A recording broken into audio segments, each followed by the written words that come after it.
I never planned to keep my success a secret. Standing outside my childhood home on Christmas Eve, watching snowflakes settle on my designer coat, I thought about how different things could have been if my family had believed in me just once. My name is Sarah Mitchell, and I'm the founder and CEO of Artemis Consulting Group, one of the most prestigious management consulting firms in North America. But to my family, I'm still just the disappointment who quit her stable job at Anderson and Brooks 5 years ago to play business owner. The Christmas lights twinkled mockingly as I remembered last year's holiday dinner. "When are you going to get a real job?" my sister Olivia had asked, adjusting her Cartier bracelet. "Dad knows people at Goldman Sachs. They're always looking for back-office support staff." I'd smiled politely and said nothing about the fact that Goldman Sachs had hired my firm last month for a $100 million restructuring project. My father, Richard Mitchell, was a mid-level executive at Mitchell Ward Technologies, a regional tech company started by his father. He'd worked there for 30 years, slowly climbing the corporate ladder while watching his younger brother Thomas become CEO. The bitterness of playing second fiddle to his brother had shaped our entire family dynamic. "Success is about stability," he'd drill into us at dinner. "Following the safe path. Building connections." He'd then gesture to my sister Olivia, who'd followed his blueprint perfectly. Business school, entry-level position at a prestigious firm, carefully orchestrated networking events. I'd chosen a different path. After graduating with a double major in business and computer science, I spent 3 years at Anderson and Brooks, learning everything I could about management consulting. While my colleagues chased promotions and office politics, I was building something bigger. I started small, taking on independent consulting projects on nights and weekends. My first client was a struggling software startup that needed help streamlining their operations. Within 6 months, I'd helped them triple their revenue. Word spread quickly in the tech community. The day I quit Anderson and Brooks, my father exploded. "You're throwing away a perfectly good career for some pipe dream," he'd shouted. "No one will take you seriously as an independent consultant." He was right about one thing. Being independent wasn't enough. So I created Artemis Consulting Group, named after the goddess of strategy and the hunt. I kept my name off all public documents, operating through a complex network of holding companies. To the business world, Artemis was a mysterious but highly effective consulting firm. To my family, I was just Sarah, the struggling freelance consultant working out of a small office downtown. That small office was actually a front. My real headquarters occupied the top 3 floors of the city's most prestigious business tower. But my family never visited, so they never knew. I took a deep breath and rang the doorbell. My mother answered, her face lighting up briefly before settling into its usual worried expression. "Sarah, honey, we were starting to think you wouldn't come." She hugged me quickly, then whispered, "Your Uncle Thomas is here with the board members. Try not to mention your consulting thing." Inside, the house was packed with the usual Christmas crowd: family, business associates, and my uncle's influential friends. Olivia held court near the fireplace, showing off her engagement ring to a group of admirers.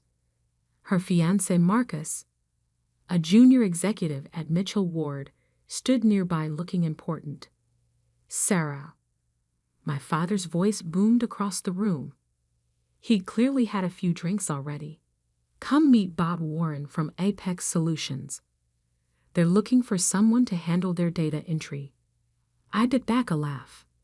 Apex Solutions was actually one of my clients. We were in the middle of orchestrating their $200 million expansion into Asian markets. But of course, they were dealing with AP, the mysterious CEO of Artemis. not Sarah Mitchell, the supposed failure. Actually, Dad, I started, but was cut off by Uncle Thomas's arrival. He swept into the room like a king, trailed by several board members. My father's expression tightened, the familiar mix of resentment and forced respect. Richard? Thomas clapped my father on the back too hard. Quite a year we're having at Mitchell Ward. Though this merger situation is giving me gray hairs. He laughed loudly. I perked up at the mention of the merger. Mitchell Ward had been desperately trying to arrange a merger with Global Tech Industries for months. What my uncle didn't know was that Global Tech was one of my shell companies, created specifically for this purpose. You know, Thomas, my father said, shooting me a warning look, Sarah does some consulting work. Maybe she could. Consulting? Thomas snorted. We need serious solutions, Richard. We're working with the best. Artemis Consulting Group. Though their CEO is impossible to meet. Very mysterious.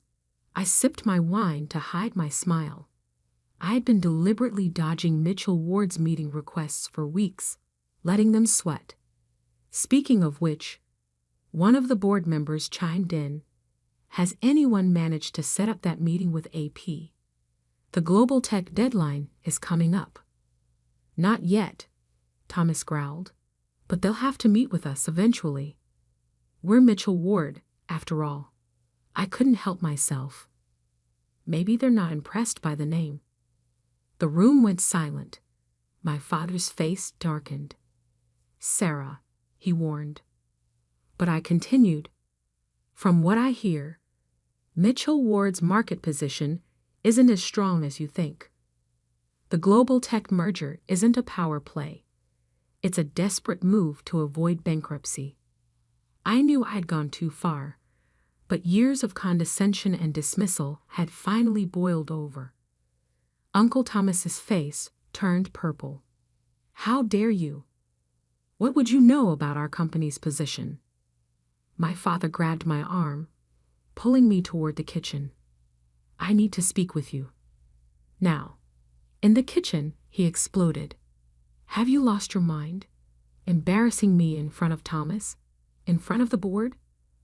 I was just. You're a disgrace, he shouted.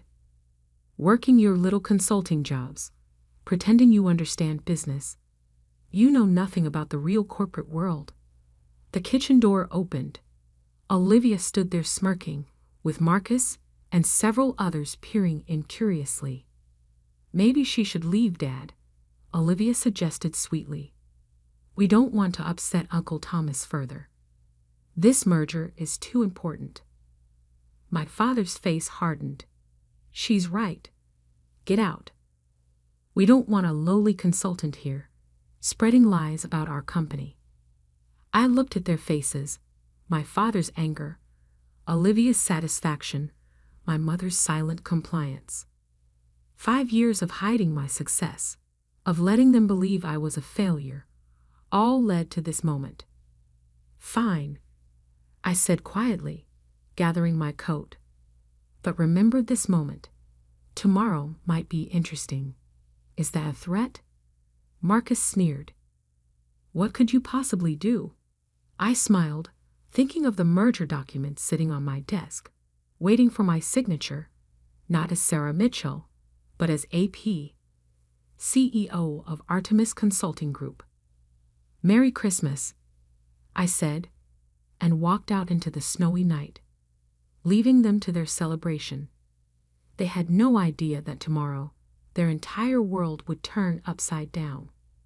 The next morning, I arrived at Artemis headquarters before dawn.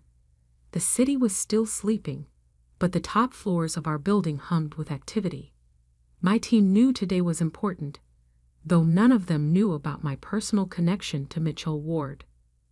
Good morning, Miss Phoenix. My executive assistant, Emma, greeted me, using my business name. She was one of only 3 people who knew both sides of my life. The Mitchell Ward delegation is scheduled for 10 a.m. Your uncle has called 4 times already trying to move it earlier. I smiled, settling into my office. The entire floor was designed to project power. Floor-to-ceiling windows overlooking the city, modern art worth millions. And at the center, my desk made from a single piece of rare black walnut. This was where I truly belonged, not in my father's kitchen being told I knew nothing about business. How many are coming?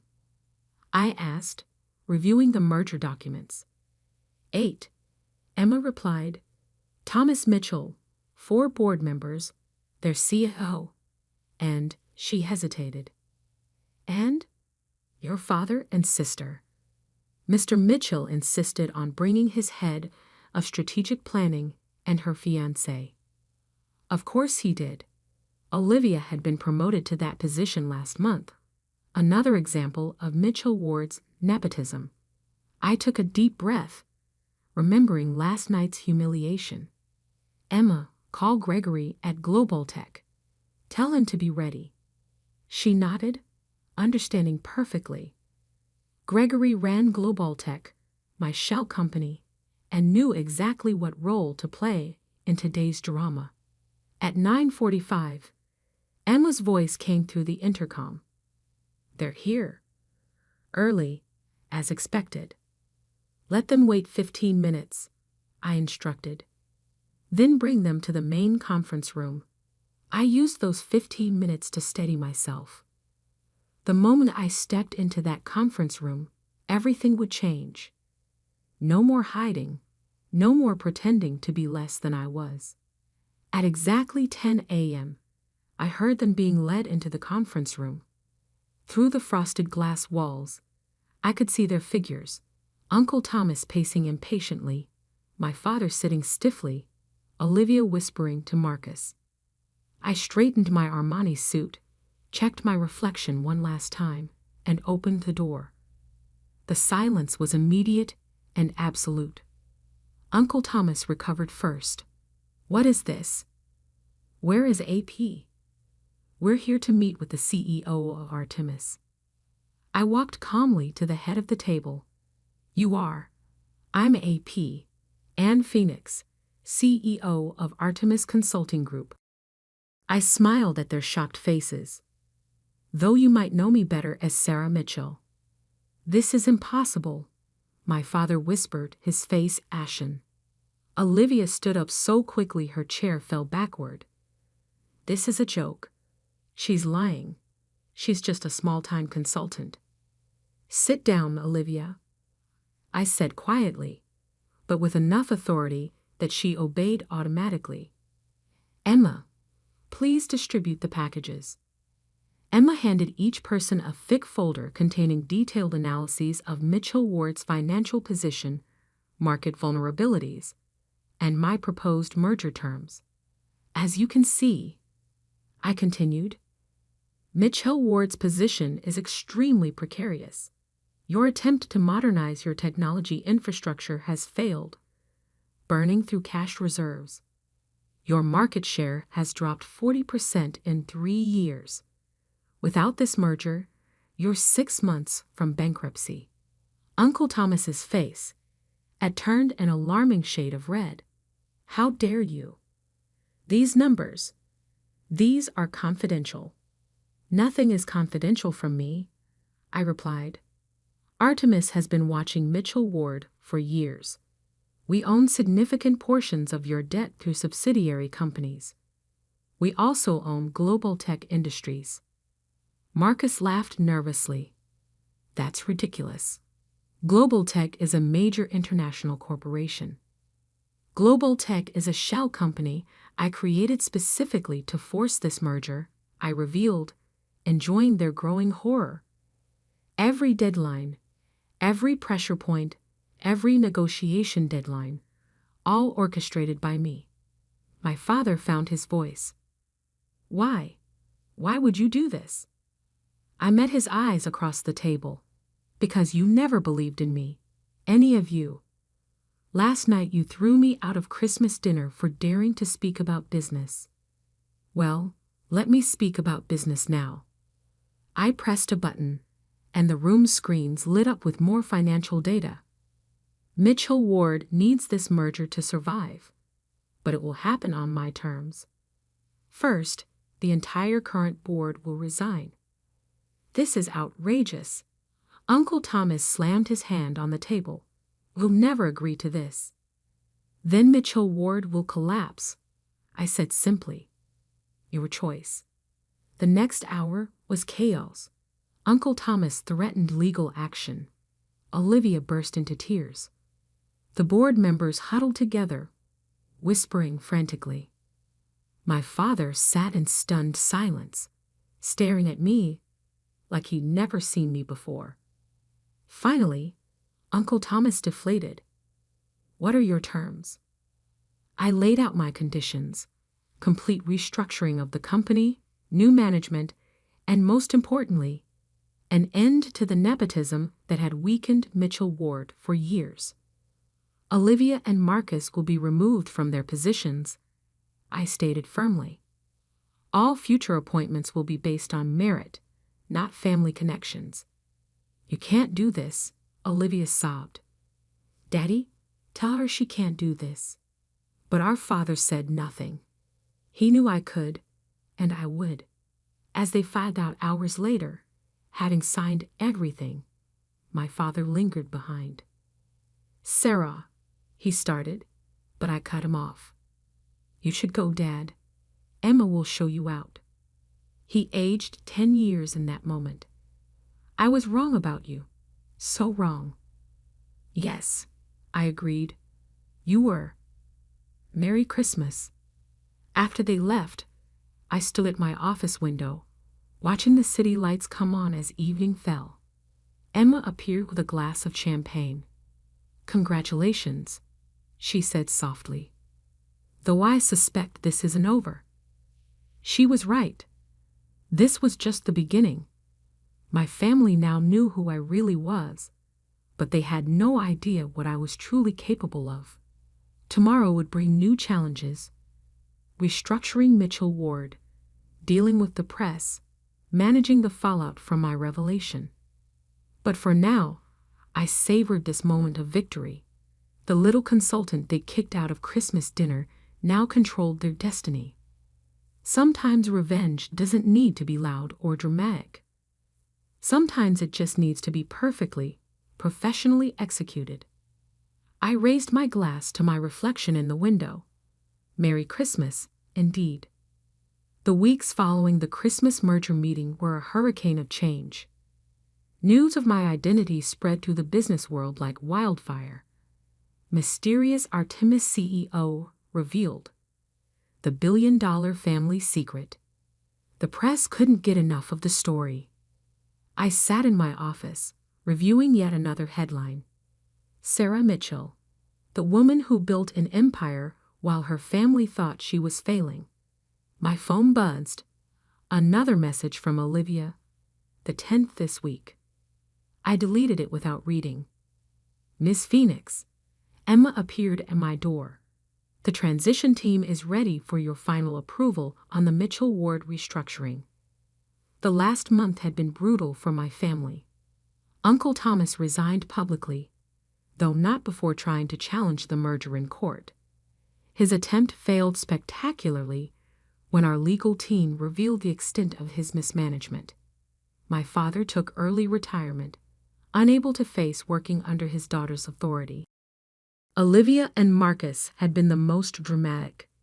After being removed from their positions, they launched a social media campaign painting me as a vengeful sister who destroyed the family business out of spite. It backfired when financial journalists dug deeper, exposing how their incompetence and nepotistic appointments had nearly bankrupted Mitchell Ward. Your mother's here, Emma said quietly, in the lobby. I paused, surprised. My mother hadn't tried to contact me since the merger. Send her up. A few minutes later, she walked into my office, looking small and uncertain in this space that radiated power. Her eyes widened, taking in the view. The expensive art, the clear symbols of success she'd never noticed in her daughter. "Sarah," she began, twisting her hands together. "This is quite an office. What do you want, Mom?" She sat down heavily in one of the visitor chairs. "Your father's not well. The stress of everything. He's not sleeping, barely eating. Olivia's engagement ended. Marcus left her when he lost his position. The family is falling apart." I kept my face neutral. "That's unfortunate. But business decisions can't be based on family sentiment. Mitchell Ward is already showing improvement under new management." "I'm not here about the business," she said softly. "I'm here to understand. All these years, watching you work so hard, thinking you were struggling. Why didn't you tell us?" I laughed without humor. "Tell you? Every time I achieved something, you dismissed it. When I made my first $1 million, you were too busy celebrating Olivia's promotion to notice I'd bought a new car. When I acquired my first major company, you told me to consider applying for an entry-level position at Mitchell Ward. We were trying to help." "No," I cut her off. "You were trying to force me into your narrow definition of success. Did you know that while you were all mocking my little consulting business, I was building one of the largest consulting firms in the country? That the daughter you pitied was worth more than the entire Mitchell family combined?" Tears filled her eyes. "We were wrong. So wrong. But Sarah, we're still family." "Family?" I stood up, walking to the window. "Last Christmas, you watched in silence as they threw me out. You've had years to stand up for me, to see me. You chose not to. Can't we try to fix this?" I turned back to her. "Mitchell Ward will be fixed. The company will thrive under professional management. But the family?" I shook my head. "That's not something I'm interested in fixing right now. Sarah, Emma will show you out," I said firmly. "Goodbye, Mom." After she left, I buried myself in work, but my mother's visit had stirred up emotions I thought I'd buried. Later that evening, as I was preparing to leave, Emma brought in one final document. "The last piece of the Mitchell Ward restructuring," she said. "Once you sign this, the transformation is complete." I looked at the paper. A formal dissolution of all family interests in the company's management. No more Mitchells in positions of power. The end of an era. As I raised my pen to sign, I remembered something my grandmother told me years ago, before she passed away. "Success isn't just about proving others wrong, Sarah. It's about proving yourself right." I'd proven myself right beyond any doubt. I'd built something remarkable while they weren't watching. Their opinion of me no longer mattered. I signed the document.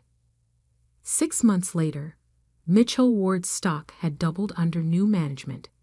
I'd received dozens of messages from family members, ranging from angry accusations to desperate attempts at reconciliation. I responded to none of them. Then one day, a different kind of message arrived. From my cousin Sophie, Uncle Thomas's youngest daughter. Unlike the rest of the family, Sophie had never participated in the mockery.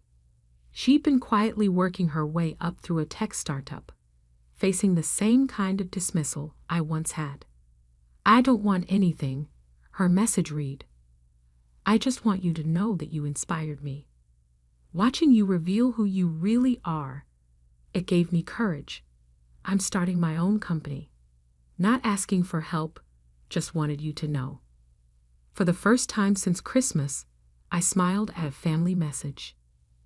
"Emma," I called, "set up a lunch meeting and look into a tech startup run by Sophie Mitchell." Emma raised an eyebrow. "Are you sure?" "Yes," I said firmly, "but not as family. As an investor interested in supporting genuine talent. Sometimes success isn't about grand revenge or public humiliation.